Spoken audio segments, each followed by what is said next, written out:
दोस्तों, किसी ने सही बात कही है कि बदन मेरा मिट्टी का है, सांसें मेरी उधार हैं, घमंड करूं तो किस बात का यहाँ, हम सब तो किराएदार हैं। नमस्कार दोस्तों, राजीव इंस्पायर्ड यूट्यूब चैनल में आपका दिल से स्वागत है। ये कहानी एक योद्धा के जीवन से प्रभावित एक मोटिवेशनल स्टोरी है, जो आपको अपनी जिंदगी को देखने का एक नया नजरिया सिखाएगी। बहुत समय पहले की बात है। सबल नाम का लड़का पूरे दिन अभ्यास करके सो रहा था, तो उसे एक रात बुरा सपना आता है, जिसमें वह हर रोज की तरह अपने गुरु के आश्रम में तलवारबाजी के मुश्किल दाव पचों का अभ्यास कर रहा था। उसका अभ्यास अच्छा चल रहा था, लेकिन जैसे ही वह एक ऊंची छलांग लगाकर जमीन में वापस आता है, उसका एक पैर टूटकर कांच के टुकड़ों की तरह बिखर जाता है। उसकी ऐसी हालत देखकर सभी लोग डर जाते हैं, लेकिन एक एक रहस्यमय आदमी बड़ी शांति से उन टुकड़ों को इकट्ठा करने लगता है, जिसने काले रंग के जूते पहने हुए थे। सबल इस बराकर नींद से जाग जाता है। उस समय रात्रि से सुबह होने वाली थी, और वह खुद को शांत करने के लिए बाहर टहलने निकल जाता है। कुछ देर चलने के बाद वह एक पुराने घर के बाहर आकर रुक जाता है, और उसके बाहर पेड़ के नीचे जाकर बैठ जाता है। तभी एक बूढ़ा आदमी उस घर से बाहर निकलता है, जिसने बिल्कुल वैसे ही जूते पहन रखे थे जैसे सबल ने अपने सपने में देखे थे। सबल उस बूढ़े आदमी से कहता है कि तुम्हारे पैरों में अलग अलग जूते हैं। तो जवाब में वह आदमी कहता है कि इसमें से एक जूता नया है और दूसरा पुराना। फिर सबल वहां से उठकर जाने लगता है, और वह आदमी वहीं पर बैठ जाता है। लेकिन जब अगले ही पल सबल पीछे मुड़कर उस आदमी को देखता है, तो वह आदमी उस घर की छत पर पहुंच चुका था, जो कि आश्चर्यचकित कर देने वाली बात थी, क्योंकि एक बूढ़े आदमी के लिए बिना किसी सहारे के इतनी जल्दी छत पर पहुंच जाना असंभव बात थी। सबल उस बूढ़े आदमी से पूछे कि उसने ऐसा कैसे किया, लेकिन वह आदमी रहस्यमय ढंग से चुपचाप उसकी ओर देखता रहता है। तो सबल वहां से चला जाता है। फिर सबल आश्रम के अभ्यास मैदान में तलवारबाजी का अभ्यास करने जाता है। सबल अपने आश्रम का सर्वश्रेष्ठ तलवारबाज था, लेकिन वह अपने प्रदर्शन से संतुष्ट नहीं था। वह खुद को दूसरों से बेहतर समझता था, इसीलिए वह थोड़ा घमंडी भी था। अपने आप को सबसे श्रेष्ठ साबित करने के लिए वह तलवारबाजी पर ऐसे ऐसे प्रयोग करता था, जो कि बहुत ही मुश्किल और खतरनाक थे। ऐसे प्रयोग करके वह सर्वश्रेष्ठ तलवारबाज बनना चाहता था, क्योंकि तलवारबाजी के क्षेत्र में ऐसे प्रयोग और अभ्यास आज तक किसी ने नहीं किए थे। लेकिन उन अभ्यास को वह कर नहीं पा रहा था, और बार बार जमीन पर गिर जाता था। उसके गुरु को यह सब जानलेवा सबल का अभ्यास पागलपन लगते थे। वह उससे कहते हैं कि तुम एक बेहतरीन योद्धा हो, लेकिन तलवार के इन अभ्यास को कर पाना संभव नहीं है, क्योंकि इसके लिए असाधारण ताकत, अचूक तकनीक और निडरता की जरूरत है। और अगर तुमसे जरा सी भी गलती हुई तो तुम बुरी तरह घायल हो सकते हो, या फिर तुम्हारी जान भी जा सकती है। गुरु की बातें सबल को दुखी कर देती हैं। उसे इन विशेष अभ्यास को करने के लिए विशेष प्रशिक्षण की जरूरत थी। तो वह मदद मांगने वह उस बूढ़े आदमी के पास चला जाता है। सबल उससे पूछता है कि आप पल झपकते ही उस ऊंची दीवार पर उस दिन कैसे चढ़ गए थे, क्योंकि मैं खुद एक योद्धा हूं, और मैं अच्छी तरह यह जानता हूं कि कोई भी योद्धा ऐसा नहीं कर सकता। वह आदमी सबल से कहता है, उसे समझने के लिए अभी तुम बहुत कमजोर हो, और तुम्हें बहुत कुछ सीखने की जरूरत है। लेकिन सबल को अपने अभ्यास और ज्ञान पर बहुत घमंड था।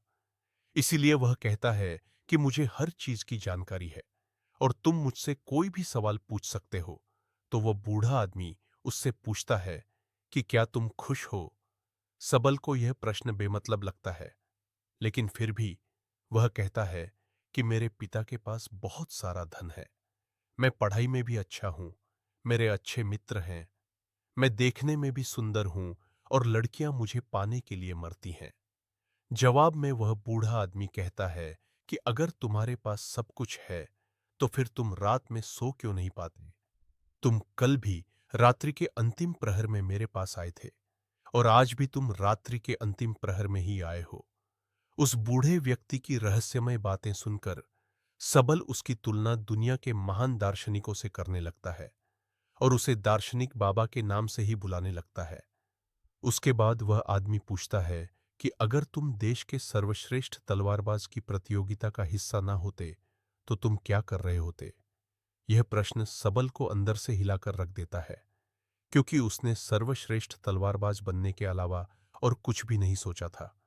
पर उस बूढ़े आदमी ने यह सवाल पूछा। क्यों सबल को लगता है कि वह आदमी सनकी है, इसीलिए वह घबराकर वहां से चला जाता है और उसे भूलने का प्रयास करने लगता है। अपनी रोजमर्रा की जिंदगी की तरह वह दोस्तों के साथ मजे करता है, नशा करता है और लड़कियों को आकर्षित करके उनके साथ समय बिताता है। पर इसी दौरान अचानक सिर्फ एक पल के लिए वह दार्शनिक बाबा उसके सामने आ जाता है, जो एक इशारा था कि सबल अपनी हरकतें सुधारे। तो सबल दार्शनिक बाबा से मिलने उसके पास चला जाता है। उन दोनों में थोड़ी बातचीत के बाद ज्योति नाम की लड़की खाना लेकर आती है, जो कि उस बूढ़े व्यक्ति की मनहे बोली बेटी थी। फिर वह दोनों खाना खाने लगते हैं, तो सबल अपने मुंह में खाना ठोस नहीं लगता है और जल्दी जल्दी खाने लगता है। लेकिन दार्शनिक बाबा कहता है कि तुम्हें अपना खाना आराम से आनंद लेते हुए खाना चाहिए। वह कहता है कि तुम्हारे अंदर बहुत सी गलत आदतें हैं और अगर तुम मुझसे प्रशिक्षण लेना चाहते हो तो आज से ही तुम्हें मित्रों के साथ बेमतलब घूमना, नशा करना, मांस खाना, गलत काम बंद करना पड़ेगा। लेकिन सबल को अपने प्रशिक्षण और अभ्यास पर बहुत घमंड था, तो दार्शनिक बाबा उसे कुछ समय के लिए घुटने मोड़कर खड़े रहने के लिए कहता है, जो देखने में तो बहुत आसान लगता है। लेकिन थोड़ी ही देर में सबल का सब्र जवाब दे देता है और वह वहीं जमीन पर गिर पड़ता है।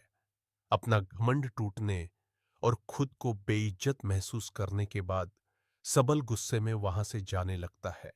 तो दार्शनिक बाबा उसे कहता है कि आत्म अनुभव हमें बहुत सी नई चीजें सिखाता है। हमारे अंदर हर सवाल का जवाब है, इसीलिए बाहर से सोचना बंद करो और अपने अंदर अपने आत्म अनुभव से उनके जवाब ढूंढो। फिर तुम्हें पता चलेगा कि तुम रात को इसलिए नहीं सो पाते क्योंकि तुम अंदर से खाली हो और तुम्हें अपने खालीपन से डर लगता है। वह यह भी कहता है कि एक योग के लिए शरीर और दिमाग दोनों पर नियंत्रण होना बेहद जरूरी है और वह सबल को एक योद्धा की तरह प्रशिक्षित करने के लिए मान जाता है। अगले दिन सबल जब अपने आश्रम के अभ्यास मैदान में जाता है तो वहां उसे पता चलता है कि उसके मित्र के हाथ में अभ्यास के दौरान गहरी चोट आ गई है और अब उसका मित्र देश की सबसे बड़ी प्रतियोगिता में हिस्सा नहीं ले पाएगा। इस बात से सबल के मित्र को प्रशिक्षित करने वाला शिक्षक बहुत परेशान था, क्योंकि वह तीरंदाजी में सबसे श्रेष्ठ योद्धा था। रात को सबल फिर दार्शनिक बाबा से मिलने जाता है। उस समय दार्शनिक बाबा बैलगाड़ी के पहिए को सुधार रहे थे। वह सबल से एक लोहे का टुकड़ा मांगता है, तो सबल जानबूझकर उस लोहे के टुकड़े को बाबा की तरफ तेजी से फेंकता है।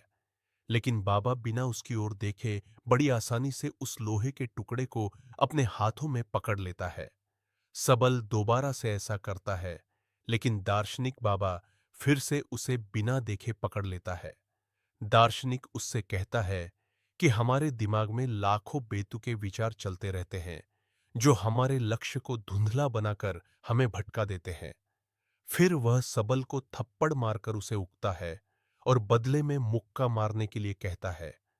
पहले तो सबल शांत रहता है, लेकिन जब वह दार्शनिक बाबा पर हमला करता है, तो दार्शनिक उसे पलक झपकते ही उसे नीचे गिरा देते हैं और उससे कहता है कि अपने लक्ष्य के अलावा जो कुछ भी तुम्हारे दिमाग में चल रहा है, वह सब बेकार है। उस कचरे को अपने दिमाग से बाहर निकाल दो और वह उसे अगली सुबह नदी के पुल के ऊपर मिलने बुलाता है।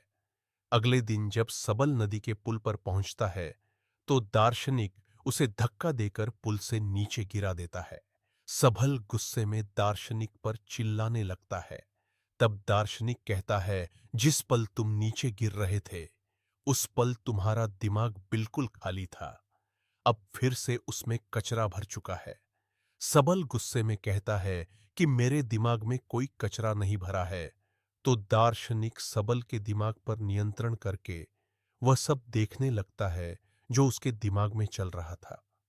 फिर वह कहता है कि अगर तुम अपना ध्यान इन फिजूल के विचारों में रखोगे, तो तुम अपने वर्तमान के पलों को जी नहीं पाओगे, और जब तुम अपना सारा ध्यान वर्तमान के पलों में रखोगे, तब तुम्हें पता चलेगा कि तुम क्या कर सकते हो।